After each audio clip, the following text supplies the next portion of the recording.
Supreme court ने electoral bond पर रोक लगा दिया है, जिसका मतलब है कि अब भारत में पॉलिटिकल पार्टियां इलेक्टोरल बॉन्ड से चंदा नहीं ले पाएगी। तो चलिए समझते हैं कि आखिर ये इलेक्टोरल बॉन्ड है क्या। ये एक फाइनेंशियल टूल है, एक स्कीम है जिसे फाइनेंस एक्ट 2017 के जरिए इंट्रोड्यूस किया गया था।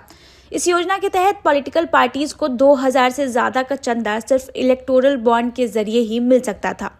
यानी एज अ इंडिविजुअल और कंपनी आप SBI से इलेक्टोरल बॉन्ड खरीदते थे और अपने मनपसंद पॉलिटिकल पार्टी को डोनेशन देते थे। इस बॉन्ड के जरिए डोनेशन देने से आपकी पहचान छुपी रहती थी और अमाउंट की कोई लिमिट नहीं होती थी। डोनेशन देने वाली कंपनी या व्यक्ति SBI की स्पेसिफाइड ब्रांचेस से 1000, 10,000 से लेकर 1 करोड़ रुपए में से किसी भी मूल्य के इलेक्टोरल बॉन्ड खरीद सकते थे। इलेक्टोरल बॉन्ड लेने से मिलता था टैक्स में छूट, लेकिन शुरुआत से ही इसका काफी विरोध किया गया।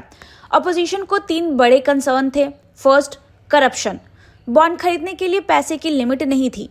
टैक्स में छूट है, ऐसे में ब्लैक मनी का इजीली इस्तेमाल हो सकता है। सेकेंड, ये स्कीम मौलिक अधिकारों के अगेंस्ट है।